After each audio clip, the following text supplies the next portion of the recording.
Today, gas stations in multiple states run out of fuel, sparking panic. But hey, at least there are no more mean tweets. Also, the CDC has a misleading stat that is exaggerating the risk of outdoor COVID spread. I know you are going to be shocked and appalled. Clutch your pearls and hold up, because it all starts right now.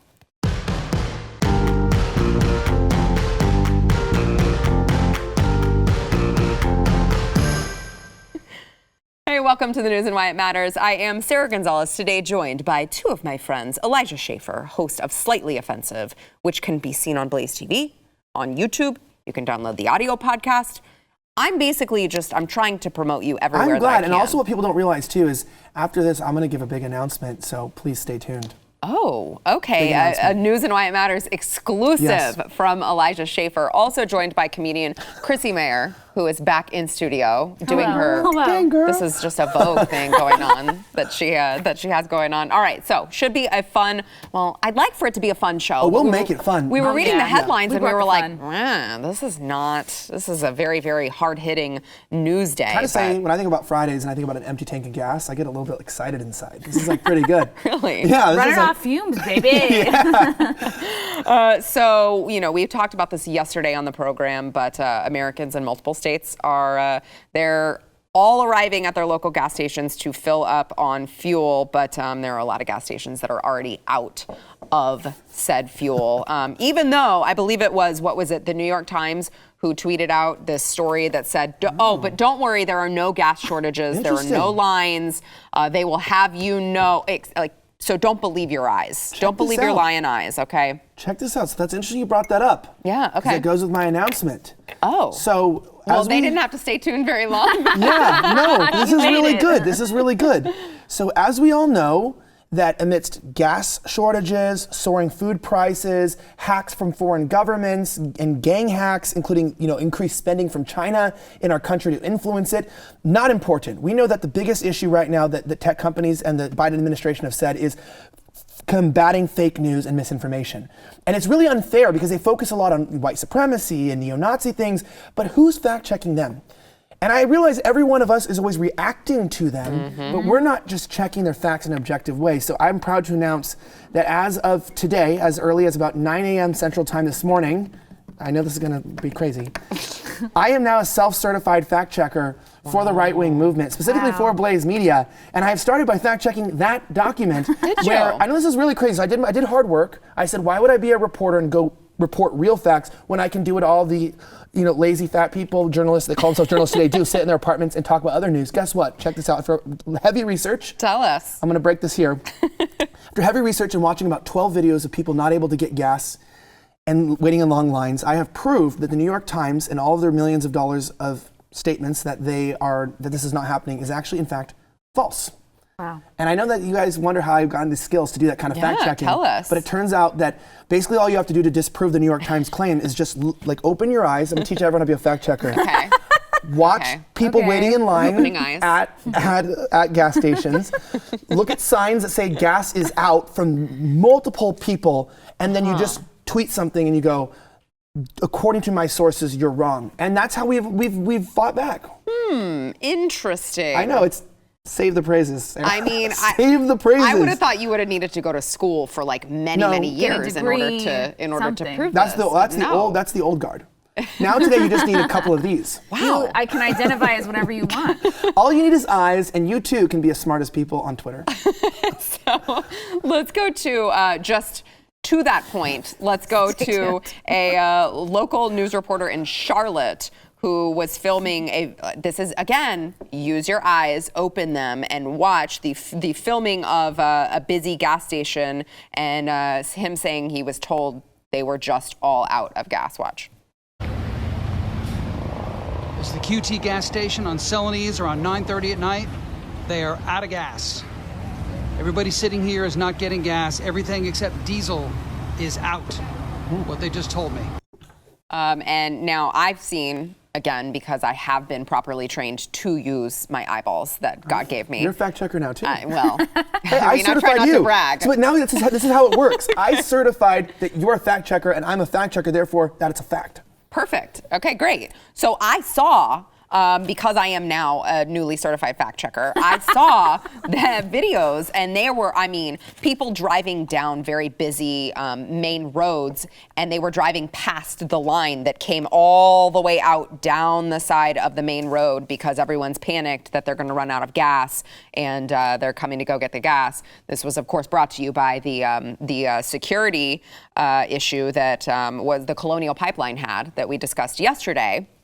And there you go. There you have it. So we're all screwed, but at least we don't have mean tweets. So I, for one, am really glad of that. Good time to be a diesel gas user. Yeah. Isn't it like if you put diesel gas in your regular car, it'll like explode or something? Yeah, I don't think that it's recommended to do. Okay. I definitely don't think it would do good things to your engine. I'm not a car expert. I am a newly certified fact checker, but not a car expert. Honestly, though, when I first heard about the Colonial Pipeline, I thought it was like some sort of like colon cleanser for like older people, like the Colonial Pipeline could use a little jangling. Yeah, I was like a little diesel. Yeah, no, like it's funny. These aren't just people. I had a guy named Chandler Crump. He's a commentator. He just went in Georgia to a gas station, and what we were noticing is because we're told not to believe our eyes and not to accept the truth, they actually had put caution tape around all of the gas tanks because they either were out of gas, or B, because they had too much gas and they were worried about when you grab the nozzle that it would actually just like fall out. So we were trying to figure out which one was the case, but because there was no cars there, we assumed the latter. That it's probably, we probably are lying with our eyes, and there probably is just too much gas, and people are just afraid to access the station. I mean, that's what it looks like. It's a great point. It's like caution, they're running out of gummies inside the gas station. You know. Caution tape around the gas station to let you know that there's no more Mountain Dew. Yeah. So the Joe Biden administration, Deputy National Security Advisor for Cyber and Emerging Technology, that is quite a title. It seems to go on forever. Told a reporter who asked about paying a ransom that it is, of course, a private sector decision for the Colonial Pipeline to make on its own. Here's that exchange. So first, we recognize that victims of cyber attacks often face a very difficult situation, and they have to just balance often the cost benefit when they have no choice with regard to paying a ransom. Colonial is a private company and will defer information regarding their decision on paying a ransom to them. Would the administration offer any advice on whether or not to pay a ransom? So typically that is a private sector decision, and the administration has not offered further advice at this time. Given the rise in ransomware, that is one area we're definitely looking at now to say what should be the government's approach to ransomware actors and to ransoms overall.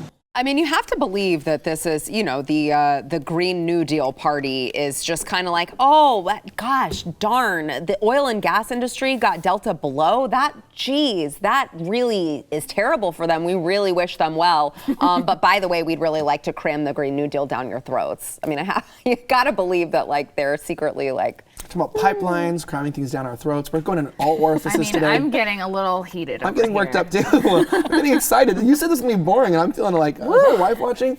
But I know.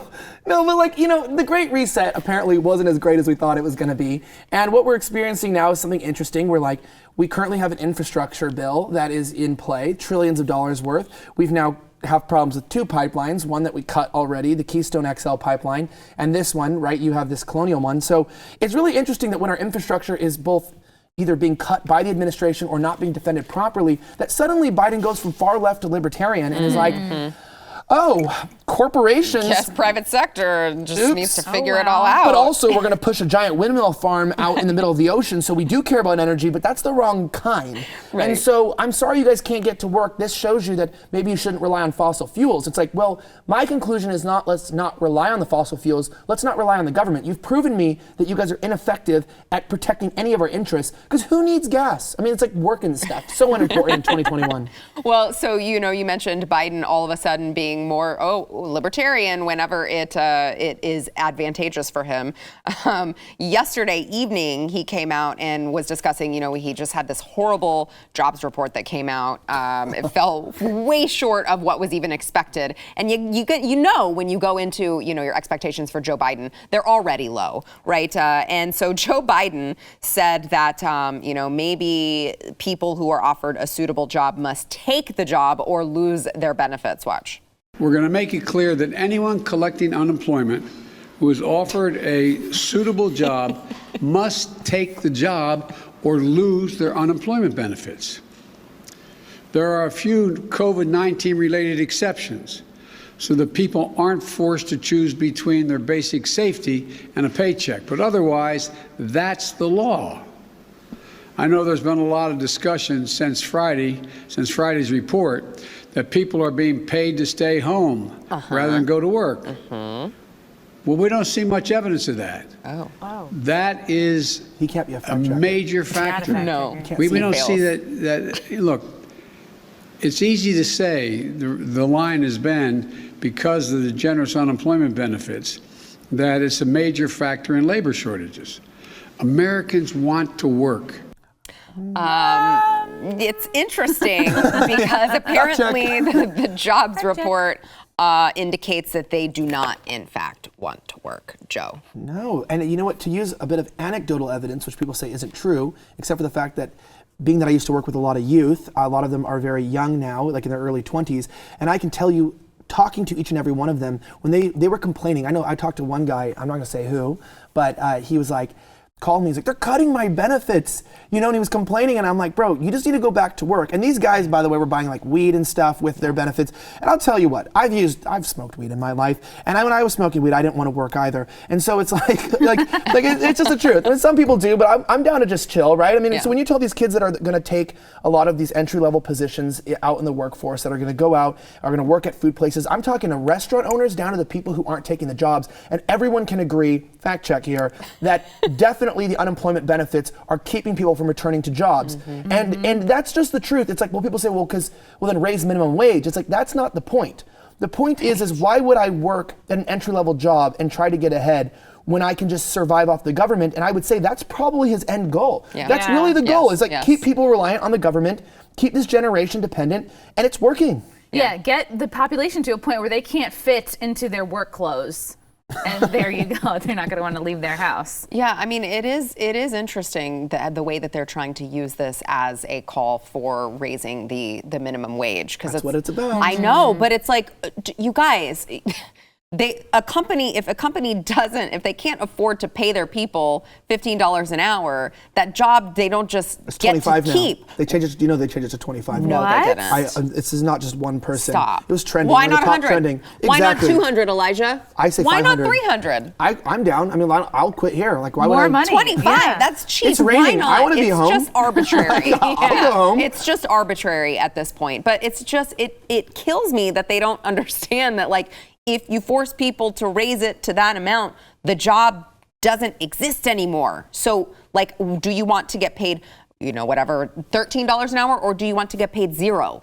I don't. Yeah, and a national minimum wage doesn't make any sense either. When they want a federal one, is because, like, obviously that's why minimum wages are different. Yeah. I think minimum wage actually causes problems, because I feel like genuinely, when I look at places, if there was no minimum wage, then the wage would be set based upon who would actually work there. And so now, if there weren't people, then people would naturally just raise the wages. Right. But it's like, well, let's just work around this threshold. And I think it actually prevents the hiking of these things. And also, too, like, these same people that want a minimum wage are all about illegal immigration and letting people in, about bringing in foreigners and legal immigration. And it's like, well, this is all competition that is causing people to take wages that you won't.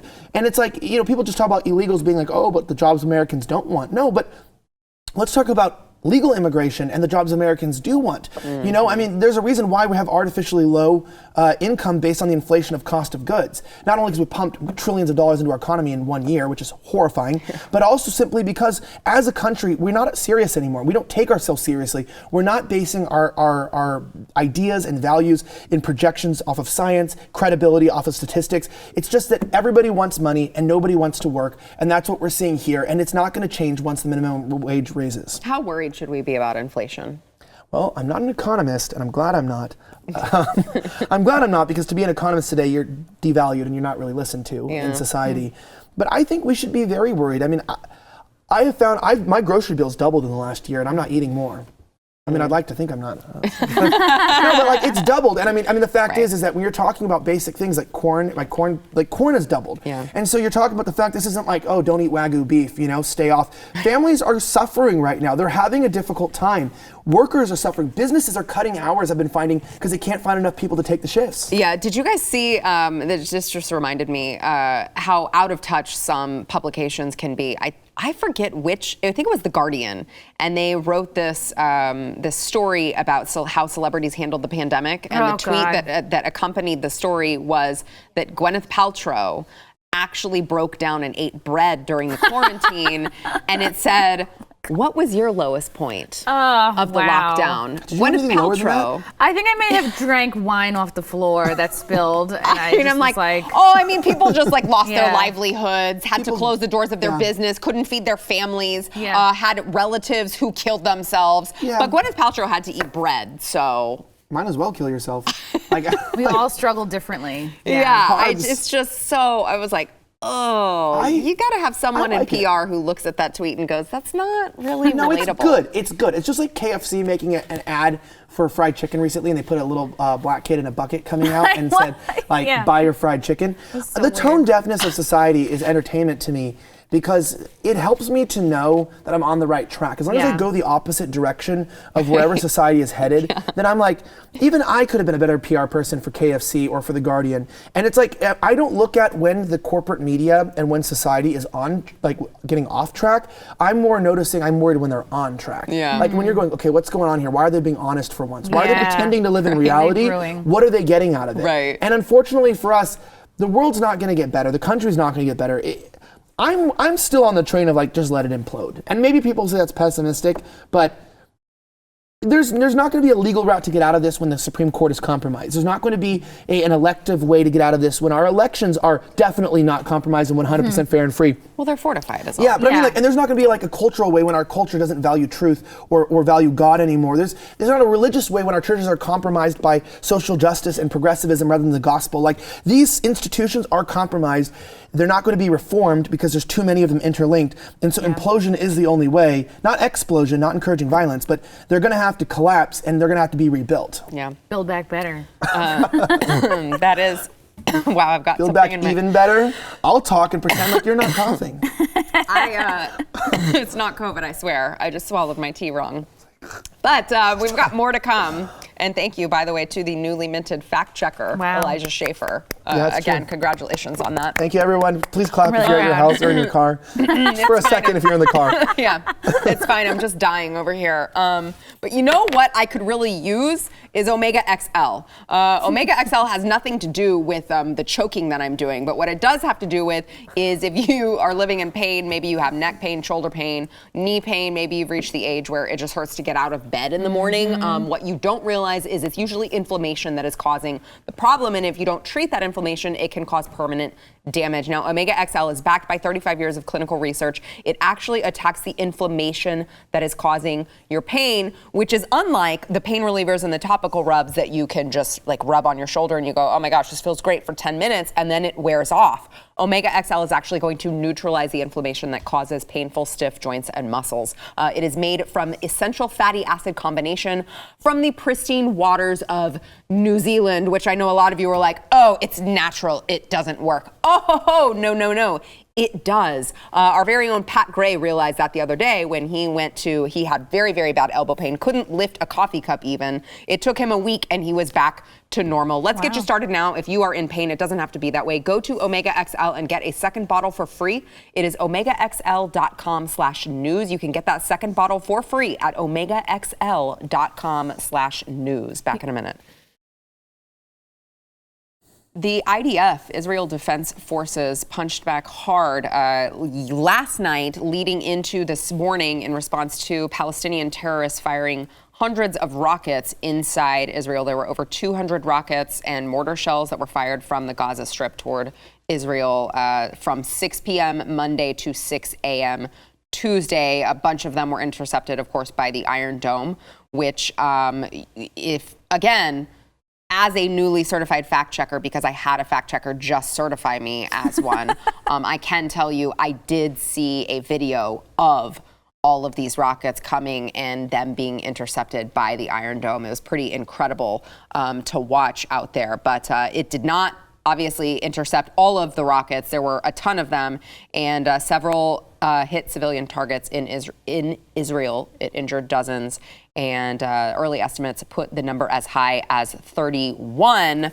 And in response to that, again, there's just like could be war breaking out in the Middle East and everything, but I'm just really glad that we don't have mean tweets from our president. So IDF actually confirmed through a tweet that they killed the commander of the Hamas anti-tank missile unit. I'm not even going to try to pronounce that name, but if you're watching, you can read it.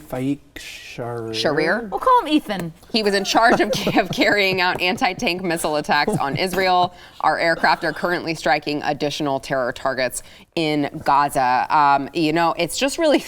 It's a really scary time right now for this to be happening because I wouldn't say that we have an administration that is like very pro-Israel at all, really. And I would say that our leadership has some people who are kind of like the opposite.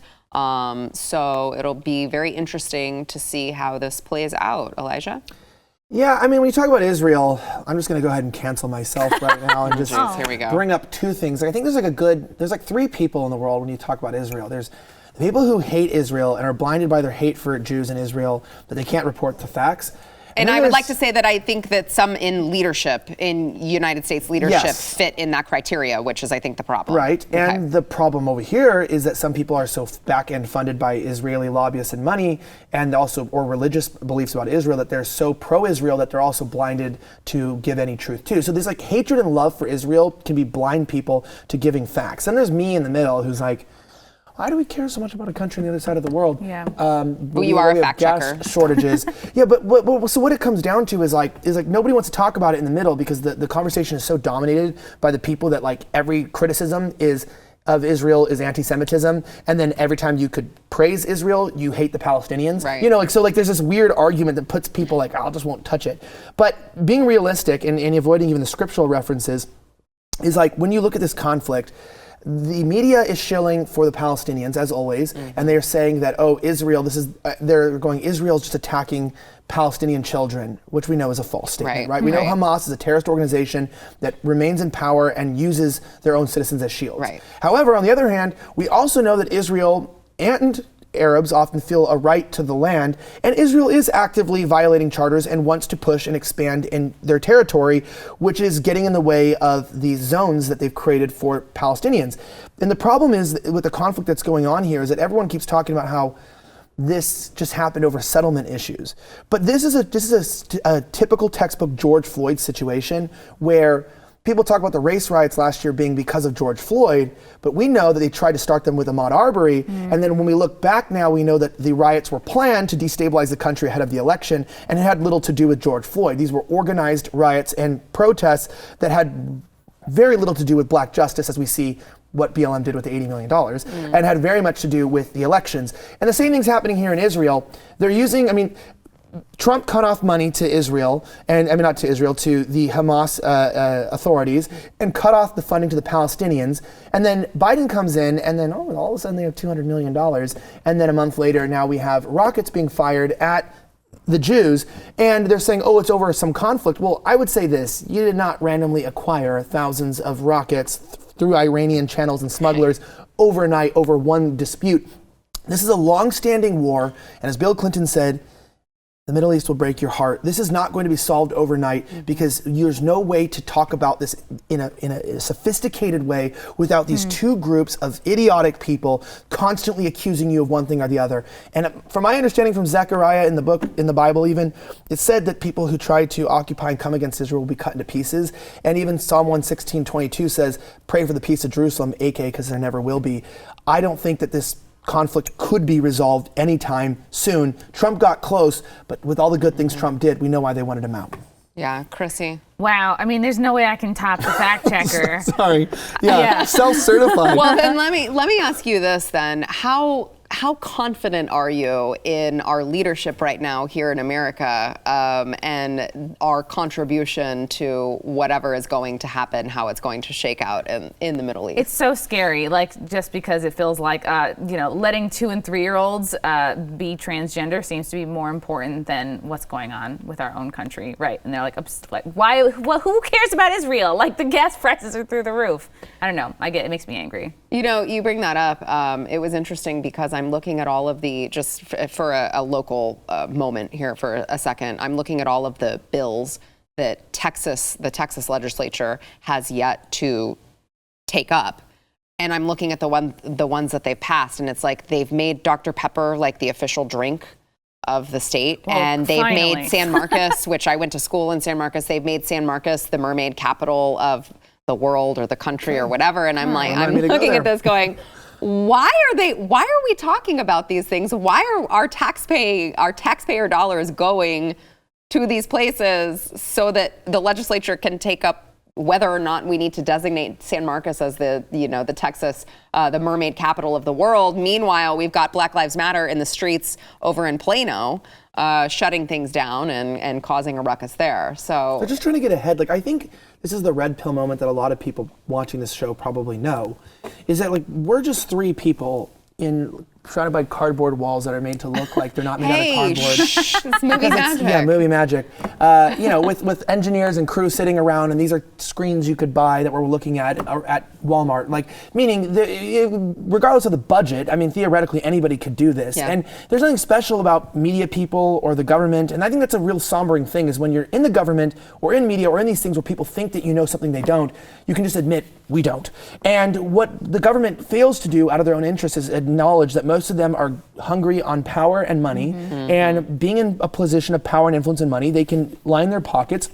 They have to fill their time, and just like maybe you at work right now will just, make it look like you're typing on the computer, but you're not, or at home you pretend to put on some makeup for your quick Zoom call, but you were just sitting around drinking mimosas maybe during the meantime. That's what the government is doing. They're just, they have to always be doing something, but they're not willing to do anything that'll actually make the change. And they have to put on that illusion. So they hold hearings and they write pieces of paper, and they don't care about you. And until we realize that those people in government are just us, like, it's always like, well, the California government doesn't really represent the people there. It's like, no, those are just powerful people in the government. Those are just people that live in mansions, that hang out. And they know that you think they're more powerful than you, and that you think that. And we have to rip that illusion off for the government and let them know, as quickly as you think you got there and how safe your position is, peacefully, of course, we'll rip you right out of your seat and we can replace you in a moment. They're cocky because they think we're stupid. And we've got to start fighting back peacefully and let them know that we're not as stupid as they think. Right. All right, we've got more to come. But first, we want to thank our sponsor, My Son Hunter. In case you have not been paying attention, which I know you have, so you know this already, Hunter Biden, this is not a good guy, all right? From his shady foreign business dealings to his lies in the media, the Bidens are working overtime to cover up his laundry list of scandals, including pretending like everything that the New York Post published was fake news. It wasn't, all right? The media and big tech is helping them to do it. That is why the filmmakers behind the Gosnell movie are making My Son Hunter, the Hunter Biden movie, to put an end to the Biden media cover-up. My Son Hunter is going to expose all of it, the shady foreign business dealings, the laptop, which has pictures in it that you don't even want to see because, trust me, they're gross, all right? But they need your help to expose this. Hollywood is not going to fund this film, obviously. It's too controversial. It exposes some of the most powerful people in the world. These filmmakers are relying on you, all right? Your gift of $10, $50, or $100 or more will help stop the Biden media cover-up and make My Son Hunter. By the way, your donation is 100% tax deductible. You got to go to mysonhuntermovie.com right now. Make a donation. Anything helps, all right? We have got to get the word out. We have got to spread the word about Joe Biden's son's corrupt business dealings. We can do that at mysonhuntermovie.com. That is mysonhuntermovie.com. I'm sure this audience will be shocked to hear this next story about the United States CDC, the Centers for Disease Control and Prevention, actually used a very misleading statistic in its updated mask-wearing guidance last month that exaggerated the risk of contracting COVID-19 while outdoors. Now, can we say, fact checker, can we say that the New York Times is not a certified fact-checking publication? We can say that the New York Times might be respected as one, but they have failed to fact check the biggest arbiter against actual facts, which is the New York Times. It's just that there's a conflict of interest there. Their fact checks are opinion pieces. Right. And that's when you realize that the difference between a fact check and an opinion piece is no different. That's when you realize we can all give opinions and we can all check our facts. Well, the clock strikes, what is it, midnight twice a day. It's always 5 o'clock somewhere. Not quite where I was going, but. That's like, cheers. Hey, They actually are the ones who found this out. So CDC Director Dr. Rochelle Walensky, when she was announcing the updated guidance on mask wearing, she told reporters that studies showed less than 10% of documented COVID-19 transmissions occur outdoors. That's actually wrong, according to several epidemiologists. They said it's actually less than 1% and maybe even below 0.1%. Wow. But I guess technically when you listen to what she said less than 10%. So that would still fall less than 10%. Like more than 40 million people actually voted for Joe Biden, right? So that doesn't mean that it was 81 million, but it was more than 40. We know that it was more than 40. Right, but that's what doesn't matter anymore. And this is the illusion of things, where it's like, oh, do you like me? And it's like, oh, I don't hate you. Right. And it's like, but so your answers today are never truthful. And it's like, but also you have to realize all that we're looking to for the answers are actual experts, but they're not their experts. And so like what happens with the CDC and all these places is, if you want to actually fact check them or you want to call them out, as a lot of you watching probably know from your Facebooks or different platforms, you will actually get censored, deleted, suspended for sharing factual information, even from the CDC or WHO, that they've now changed or edited. I remember that they told me I got fact checked for sharing CDC information because it disagreed with the WHO. But a few months prior, I got fact checked for sharing information from a doctor because it disagreed with the CDC. Right. So it's like you can't even keep up with it. So that's why we have to be our own. Yeah. So by the way, by saying outdoor transmission is less than 10%. Are you allowed to say that? It's also less than 100%. Yeah. It is. That's true. They actually, made it appear like it was far riskier than it was going outdoors with people. And the CDC lies? No, they mislead. It's misinformation, not fake information. It's like when they say, fully vaccinated people can travel. It's like, I'm not vaccinated, and I got here. Yeah, you can hug and kiss without a mask on. Yeah. Were we not doing that? Apparently, there are some people who live and die, sadly, by the CDC guidelines, even though they change every day. So I don't know how they keep up with it. But, so these epidemiologists are saying this is not just a gotcha math issue. It is an example of how the CDC is struggling to communicate effectively, leaving many people confused about what is truly risky. So then it's like you see these crazy people online who are like, you're killing grandma. You can't go without a mask. You can't do these things. And it's like, why are you still living in so much fear? And then you realize it's because they're listening to the CDC freaking director who is making it sound like all of this stuff is way more risky than it was. But when it comes down to the numbers, it's not. And if you think that is not on purpose, you are sorely mistaken. Are you even allowed to speak the truth on this show anymore? Realistically speaking, that's what's so funny is I feel like this is going to be a diss and I'm going to piss someone off and that's okay, is that I feel like dealing with the CDC as a nation is sort of like what a husband feels dealing with a wife, where it's like, oh boy, here we go. When wives just say something, you guys could know this, and you know this from having a husband, you're like, men, I'm just here and I just want simplicity. But a woman, there's so many complications. It could be mood, it could be the day, it could be hormones. There's so much to think about that it's like, it's hard as a man to know what woman am I getting today? And it's like, I don't know. And it's like, I want to respect you and I want to love you, but we've just got to be clear. We got to communicate clearly. And that's the key to a relationship between men and women is like, as long as we're on a clear communication, even if I don't get it, I'll just accept it that what you're saying is true. Even if it's like, I don't know what I said that made you mad and how it was the tone that I said it in, but at least we're on the same page and we know what's going on. The CDC doesn't realize that that's how people feel with the government. It's like, we don't really get it and we don't know why they lie to us and stuff. All we're asking for is just communicate effectively and fairly. And they intentionally mislead. They're like a cheating spouse or something. They have a secret agenda and a secret life on the side, and they want to mislead us. So we feel confused. Like, is someone lying to us? Yeah. And then when you show your confusion, they say shame on you for not listening and trusting us. Right, but who do you think you are? Are you an epidemiologist? Are you a scientist? We're the experts, not you. And I say now I'm going to say maybe that's my next shtick, epidemiologist Elijah. Yes. There you go. And the CDC's like, do I look fat in these pants? And like they do look fat in those pants, but you can't say it. All right, we've got more to come. First, we want to thank our sponsor, Omaha Steaks. So nice. Summer, I know if you're here in the Dallas area, you know today is just awful. It is super rainy, so you wouldn't realize it, but summer is actually almost here. And what that means for us here in Texas, because we don't care what the CDC says, is that we're going to have backyard grill outs, we're going to have parties, we're going to have a bunch of people over, and all of those parties and grill outs are not complete without Omaha Steaks. All right, you got to go to omahasteaks.com, enter keyword Y in the search bar. It is not a promo code. You got to go to the search bar up there at the top and enter WHY to find the Let's Go Grill package. Now you're going to get a huge savings. You're also going to get a bonus of 12 Omaha Steaks burgers for free. That's almost 4 pounds of burgers. That's a lot of meat. Don't isolate that audio. Thank you. To top it all off, you will get $20 off of your first order. It includes 4 butcher cut filet mignons, 4 boneless pork chops, chicken breasts, kielbasa sausages, so much more. By the way, like if you have kids, the kids love all of it. My son begs for these burgers. He loves the chicken. He loves all of it as well. You're inviting us over for a barbecue? Yeah, it sounds like you're inviting us over. Totally. Oh, with Omaha Steaks? I never had Yes. them, and I'll try them at her place. Oh, you got to try them. They're so good. Okay. You got to go to omahasteaks.com, use the code YWHY, and you will get those 12 free burgers and $20 off at checkout, unless you just want to come on over to my place, because we're cooking them over at my place as well. Address posted in the pinned comment. Please, for the love of God, no. omahasteaks.com, keyword Y. Back in a minute.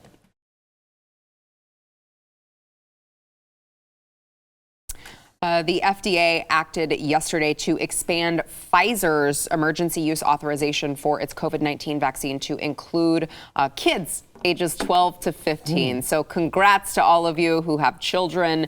Now you too can bring your kids to be guinea pigs for this COVID-19 vaccine because there are no long-term studies on it. I just like to bring that up. Hold on. Let me get the fact checkers check on that. Have there been any long-term studies on this particular specific Pfizer COVID-19 vaccine? I have to be careful because critics of the show, including Susan Wojcicki from YouTube, hello. Thank you for joining the chat, FBI. Nice to see you. We're here and to say this, that mRNA technology, gene therapies, which we are now calling vaccines, has been largely studied, but not in a mass scale like this. I don't think we've had something like this in a very long time. And this particular vaccine, one, I'll say this, all of the ingredients combined. But I would preclude this by saying that Pfizer, the company that we all know to trust, that we tattoo on our bodies, yes, blindly, I would say, has been sued for tens of billions of dollars over the last years based off of intentionally misleading the public on certain medications and in malpractice and issues with actual damages from their products, and also not cared, and thus have been swept under the rug. So with that in mind, I would say, this is what fact checkers would say. How long is long to you? Because if it's about dog years, damn straight we've had a very long study. In my world, 4 inches is long. So, Chrissy, it was nice having you on the show. Unfortunately, this will be your last go around. It felt longer. But it is interesting that you bring up Pfizer having lawsuits, being involved in lawsuits, because congrats with this particular medication. You can't actually sue them if anything bad happens. Yeah, so but none of the vaccines. Just keep that in mind, right? You know, and you know what's 1986. Look it up. If you're like me and you're watching this, just talk to the camera for a second. I was way more in support of vaccines before this whole thing, because I was like, yeah, a lot of vaccines are really good, and I've studied the science behind them. I knew that for instance, HPV vaccine comes with certain risks of cervical cancer, and so I'd probably avoid giving my kids this. But polio or different things, we've eradicated diseases, and now when a video comes out of doctors, literally, I'm not going to do it to save the censors, but flipping off the camera and saying, get the effing vaccine on Jimmy Kimmel, and doctors are telling me and cursing at me, just get the effing vaccine. I'm like, now I'm very suspect on this, because it's not like, here's the science and the data, and here's how it's effective and safe, and here's why you should trust. It's like, you mother effing pleb, get the vaccine, because if you don't, you're a punk and you want to kill people. And it's like, whoa, I don't really trust this one. Which I feel like is creating more anti-vaxxers. You could have I listen to them now. I used to not listen to anti-vaxxers. Right, now that's what I'm listen. saying. They're fun. They're fun at parties. Well, but I'm just saying, they risk a lot. Just like Joe Biden is the greatest gun salesman of all time. They do these things where you wouldn't think about it, and now you're like, well, hold on.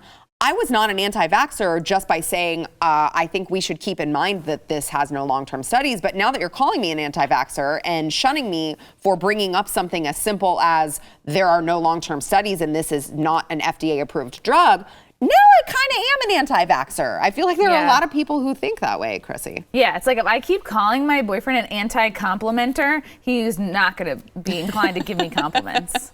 That sounds like you know from personal experience. I might. Yeah. I just found out that Austin Fletcher from Fleck's Talks, this is so sad, he tried to leave on his plane from here yesterday and it got canceled. So he had to stay the night again on the couch because she's in the guest bedroom. And he's it's like 9 a.m. and he still hasn't taken off because no one knows there's like massive storms going on outside this building right now. No. It's just so sad. Anyone in Texas, probably don't drive or fly right now. Don't go to the airport. Hunker down. All right, we've got only a couple minutes left, but I do just want to bring this up to the table really quickly. Northwestern University student newspaper recently published an article that said that white people walk awkwardly on sidewalks because of internalized racism. This is a real thing. Hips dysplasia is not real. And maybe we're just two-stepping too much. Just don't have rhythm. I just don't even understand. It says what is awkwardly? That's a great question. So it just says it requires black people to yield to white people whenever possible. Black people were made to show deference to white people anytime they interacted. One of the ways they were made to do so was by stepping off the sidewalk when a white person was walking past. And white people were just accustomed to walking through the world like that, and they still carry it along with them, walking on that sidewalk awkwardly, which I feel is a little bit racist to say that white people walk awkwardly. I mean, by walking awkwardly, you mean I'm always crossing the street. Well, maybe it has to do with, I don't know, if there are people crossing the street, like white women crossing the street, that's a whole other story that has to do with certain statistical numbers. But on the side note, on a real note, it's like, look, I don't care. The point is that a lot of these people hate white people, and that's okay. You go ahead and let your hatred be known. But also, this brings up the next fact of possibly our next stick, which is becoming academic writers. Because what I've learned is like you could literally just write anything, and if you have a degree from an institution, it becomes intellectual. And because the peer review doesn't matter anymore on online publications, we can all become experts, collegiate intellectual experts. And I would just like to say, since you haven't had a title, and you seem to be the smartest one on the table, I will say this: you are now you're now honorary intellectual receiver of the first ever Blaze Media Doctorate of Intellectual bullshit. I don't know how to say it because I say the censors. I think all walks matter. Yeah. All right, we got to take a break. We'll be back in a minute. I started making on my show. We can have a black person expert, John Doyle.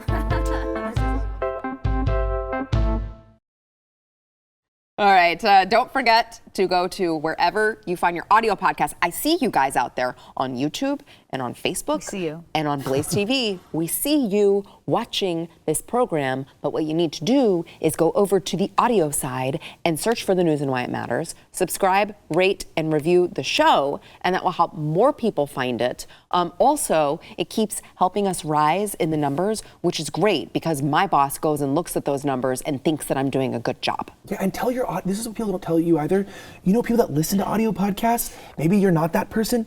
Make sure you tell some audio podcast listeners, check out this one, even if you watch it, and then get them to go on their phone, subscribe to it, and get it in their queue. Even if they're liberal, go in there and get them on the news and why it matters. And they'll be like, what is this? It's news. And it so matters. A lot of places have this like refer a friend, get $5 off. We don't offer that at all, but we're just asking you to do it anyway. You could also see your review read on the show, like the ones that we have today from K&E 24, best place for news. My mom and I watch this on YouTube, and we love it. We like when CNN and CNBC and the Democrats get made fun of. It is hilarious and is the highlight of our day. Surely you wouldn't be talking about whenever we mention the potato head himself with estrogen running through his veins, Brian Stelter. Also one from Candish. Go ahead, make my day. Mom of 5 in Arizona. God bless you. Woo. I make time for this show every single day. I love Sarah and all the guests.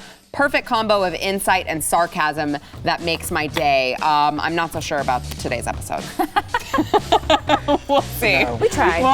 We'll see. Thanks for watching, you guys.